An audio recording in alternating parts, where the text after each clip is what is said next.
Sorry, आवाज नहीं आ रही है। हेलो दोस्तों, त्रिलोक इनोवेशन चैनल में एक बार फिर से आपका स्वागत है। दोस्तों, आज हम ट्रांसफॉर्मर की सेकंड क्लास लेके आए हैं और ये क्लास बहुत ही इंपॉर्टेंट क्लास रहेगी। पिछली क्लास को मैंने आपको बहुत अच्छे तरीके से ट्रांसफॉर्मर के जितने भी इंपॉर्टेंट पॉइंट थे वो सारे के सारे समझ लिए। आज हम इस ट्रांसफॉर्मर की जो नेक्स्ट क्लास है उसमें हम फैराडे लॉ को समझेंगे, ट्रांसफॉर्मर किस तरीके से काम करता है वो सारी चीजें समझेंगे। ईएमएफ इक्वेशन, ईएमएफ पैटर्न क्या होता है, ट्रांसफॉर्मेशन रेशियो क्या होता है और प्लस में ये दो न्यूमेरिकल भी सॉल्व करेंगे। उसके बाद हम थोड़ा सा आगे की तरफ बढ़ते चले जाएंगे, ठीक है ना। चलिए अब हम बात करते हैं ट्रांसफॉर्मर में फैराडे लॉ किस तरीके से काम करता है। दोस्तों सबसे पहले मैं क्या करूंगा, यहाँ पे इनपुट लगाता हूं। इनपुट में हम कौन सी सप्लाई लगाएंगे दोस्तों, एसी। जैसे ही मैं यहाँ पे एसी लगाऊंगा तो यहाँ पे I1 करंट फ्लो करेगी। जब मेरी I1 करंट फ्लो करेगी तो यहाँ पे क्या होगा, एक अल्टरनेटिंग फ्लक्स जनरेट होगा। क्या जनरेट होगा दोस्तों, अल्टरनेटिंग फ्लक्स जनरेट होगा। क्योंकि मेरी सेकेंडरी वाइंडिंग का इससे कोई डायरेक्टली कनेक्शन नहीं है, यहाँ पे बीच में मैंने क्या डाल रखी है, कोर डाल रखी है। अब ये जो फ्लक्स है ना, इस कोर में भी सेटअप होगा। तो फ्लक्स में जब कोर सेटअप होगा तो फ्लक्स में जब कोर सेटअप होगा तो ये फ्लक्स यहां से कहां पहुंच जाएगा, यहां। मतलब इधर का फ्लक्स इससे भी कनेक्ट हो गया। तो ये चीज क्या हो गई, ये हो गई म्यूचुअल इंडक्शन कनेक्शन। क्या हो गया दोस्तों, म्यूचुअल इंडक्शन कनेक्शन।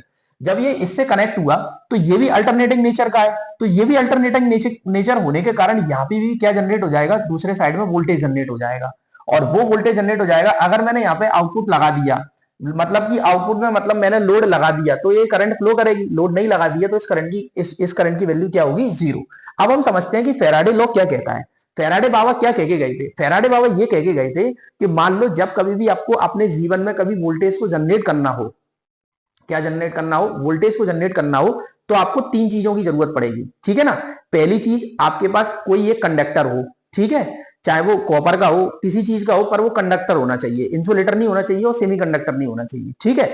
दूसरी चीज आपको क्या चाहिए, दूसरी चीज आपको क्या चाहिए, मैग्नेटिक फील्ड। क्या चाहिए, मैग्नेटिक फील्ड। सबसे पहली चीज चाहिए कंडक्टर, दूसरी चाहिए मैग्नेटिक फील्ड। अब वो क्या कहा बाबा ने, बाबा फैराडे बाबा ने ये कहा कि चाहे तो आप कंडक्टर को घुमा दें, किसके अंदर, मैग्नेटिक फील्ड के अंदर, या कंडक्टर को रख के मैग्नेटिक फील्ड को चारों तरफ घुमा दें। मतलब दोनों में से जब आप किसी एक चीज को घुमा देंगे तो फ्लक्स का चेंज होगा। क्या होगा दोस्तों, फ्लक्स का चेंज होगा।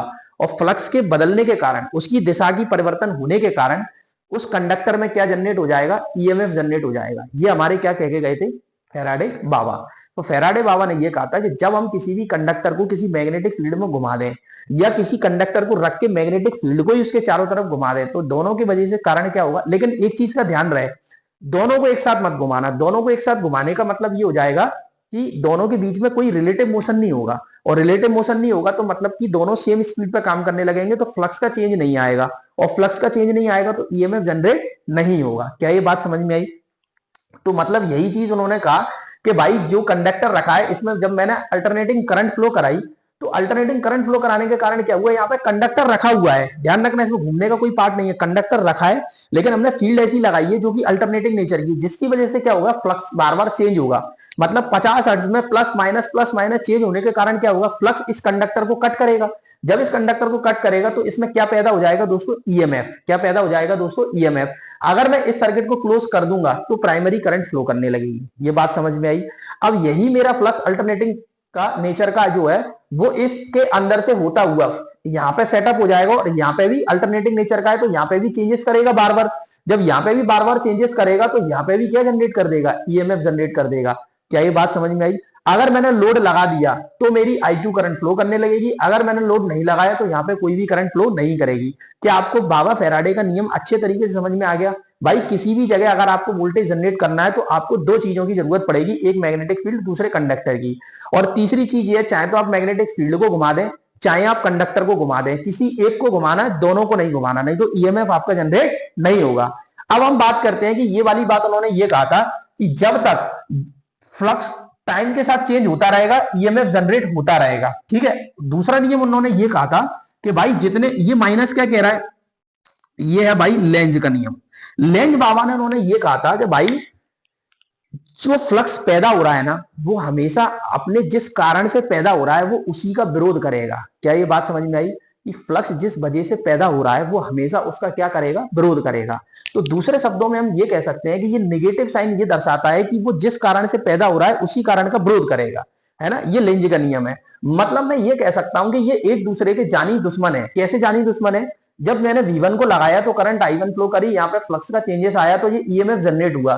तो ये ईएमएफ हमेशा इस वोल्टेज को क्या करेगा, इस वोल्टेज का विरोध करेगा, ठीक है ना। और वोल्टेज तब तक ही जनरेट होगा जब तक फ्लक्स में चेंजेस होते रहेंगे। अगर फ्लक्स में चेंज नहीं होंगे तो वोल्टेज जनरेट नहीं होगा। क्या ये बात समझ में आई? क्या ये पॉइंट क्लियर हुआ? लेंज बाबा ने यही कहा था कि वो जिस कारण से पैदा होता है उसी कारण का क्या करता है, विरोध करता है ना। Effect is always oppose the cause, मतलब जिस कारण से वो पैदा होगा वो हमेशा उसी कारण का क्या करेगा, विरोध करेगा। तो ये फैराडे का आपका दूसरा नियम हो गया। अरे ये बात समझ में आई? मतलब फ्लक्स में जब तक टाइम के साथ चेंजेस होता रहेगा वोल्टेज जनरेट होता रहेगा, जैसे ही आप चेंजेस करना बंद कर देंगे आपका वोल्टेज जनरेशन क्या आ जाएगा, जीरो। इसीलिए इसीलिए जब मैं इसमें डीसी करंट फ्लो कराऊंगा, अब मैं बताता हूं कि ट्रांसफॉर्मर डीसी पे क्यों काम नहीं करता। भाई जब मैं इसमें ट्रांसफॉर्मर में जब डीसी करंट दूंगा यहाँ पे, तो डीसी की फ्रीक्वेंसी क्या होती है दोस्तों, डीसी की फ्रीक्वेंसी होती है जीरो। जब डीसी की फ्रीक्वेंसी जीरो होगी तो फ्लक्स का जो चेंज है, मतलब फ्लक्स का जो चेंज है वो नहीं होगा। जब फ्लक्स का चेंज ही नहीं होगा तो चेंज इन फ्लक्स की वैल्यू ये क्या होगी, इसकी वैल्यू जीरो हो जाएगी। जब इसकी वैल्यू जीरो हो जाएगी तो जनरेटेड ईएमएफ भी क्या हो जाएगा, जीरो हो जाएगा। अरे क्या ये बात समझ में आई? क्या ये पॉइंट क्लियर हुआ? चलिए अब हम बात करते हैं ईएमएफ इक्वेशन की। भाई ईएमएफ इक्वेशन पेपर में सीधा ये पूछता है कि किस किस चीजों के समानुपाती होता है। ये मैक्सिमम फ्लक्स के डायरेक्टली प्रोपोर्शनल, फ्रीक्वेंसी के डायरेक्टली प्रोपोर्शनल और नंबर ऑफ टर्न्स के डायरेक्टली प्रोपोर्शनल होता है, ठीक है ना। ये मेरा ईएमएफ की डायरेक्टली इक्वेशन है। ये बात समझ में आई? क्या ये पॉइंट क्लियर हुआ? चलिए अब हम बात करते हैं आरएमएस वैल्यू। आरएमएस वैल्यू की अगर हम बात करें तो 4.44 into 5m into F into N. क्या ये बात समझ में आई? ये आरएमएस वैल्यू ऑफ ट्रांसफॉर्मर की है, ईएमएफ इक्वेशन की आरएमएस वैल्यू है। अब हम बात करते हैं, अगर हम प्राइमरी साइड की बात करें तो प्राइमरी साइड में नंबर ऑफ टर्न्स N1 होते हैं। ध्यान रखना, चाहे प्राइमरी साइड हो चाहे सेकेंडरी साइड हो, ये हमेशा कांस्टेंट रहेगा।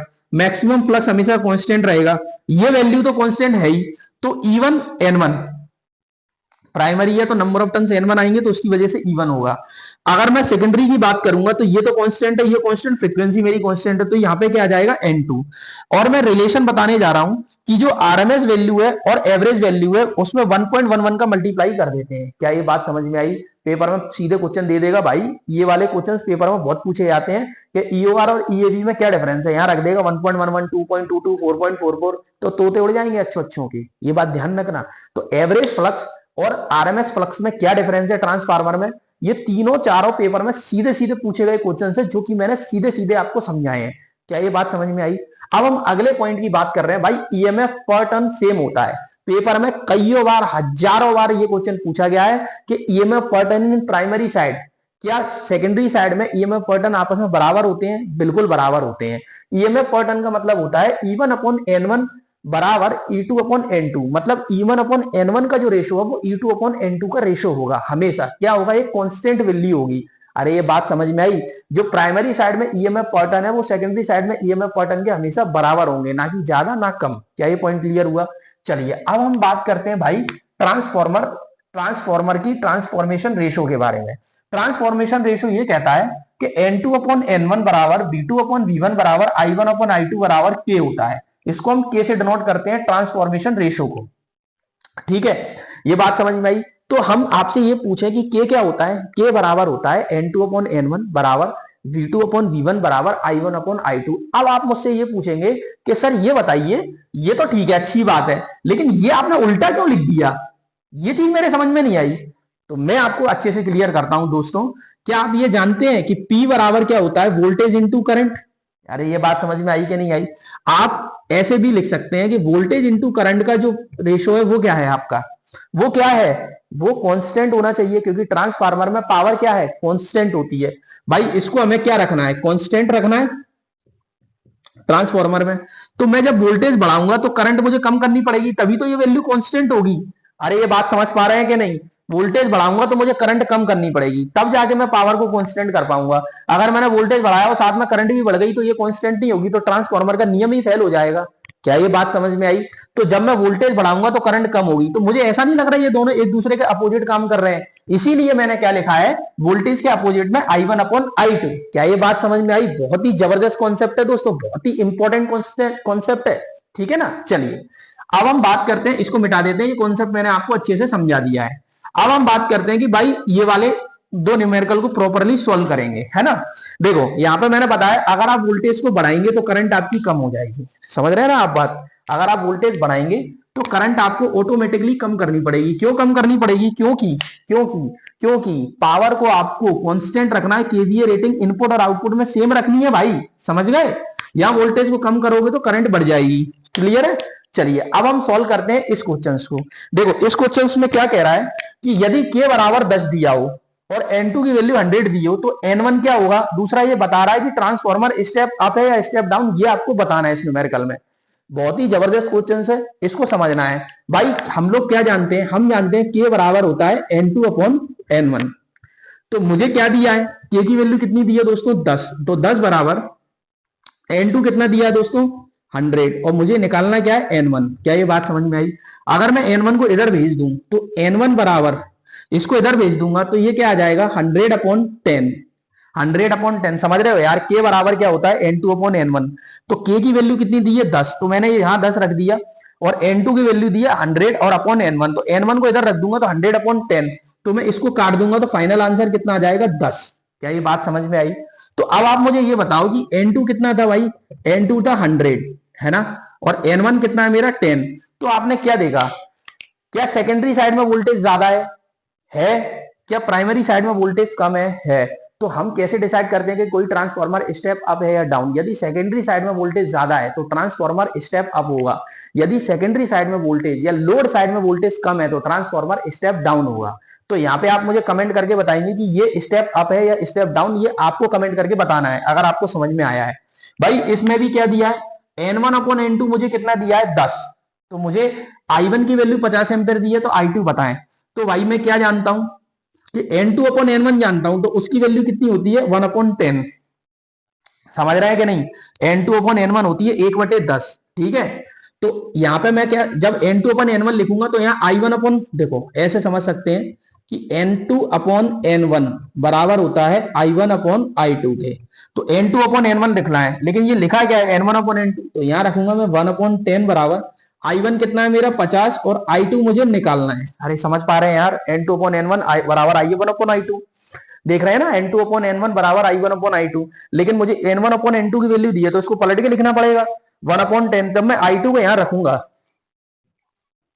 तो इसको यहां रखूंगा तो 10 का मल्टीप्लाई करूंगा तो ये कितना आ जाएगा? 500 एम्पियर। तो आपने क्या देखा कि सेकेंडरी साइड में जो करंट है, करंट की वैल्यू ज्यादा है तो वोल्टेज की वैल्यू क्या होनी चाहिए? कम, क्योंकि पावर तो कांस्टेंट रखना है भाई। जब करंट बढ़ेगा तो वोल्टेज को कम करना पड़ेगा, तभी तो पावर क्या होगी? कांस्टेंट होगी। तो आप मुझे बता सकते हैं कि ये स्टेप अप है कि स्टेप डाउन है?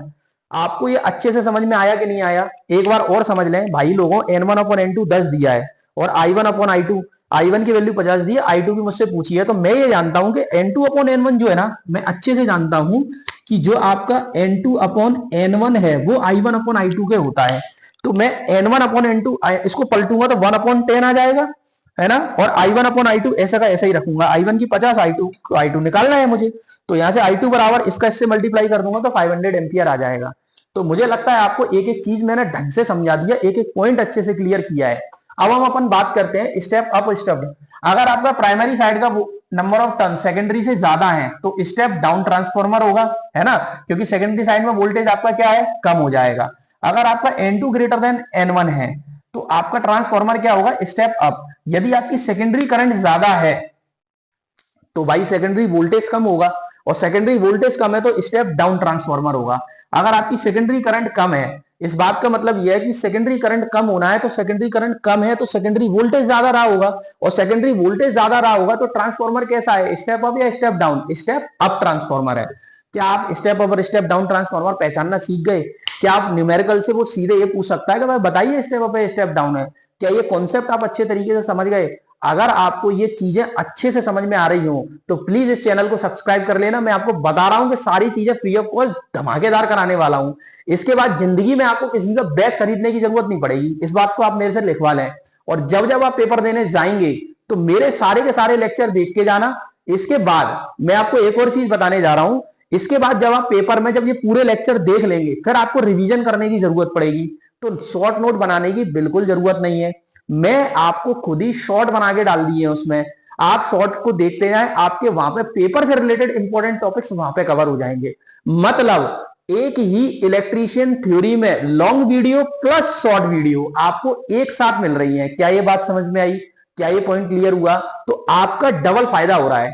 अगर दोस्तों ये वीडियो आपको पसंद आ रही हो तो प्लीज चैनल को सब्सक्राइब करें, मुझे सपोर्ट करें, फिर हम खेल कर देंगे, अच्छे से मेहनत करके तुम्हारे सारे के सारे पेपर निकलवाएंगे। थैंक यू दोस्तों, आज के लिए इतना ही।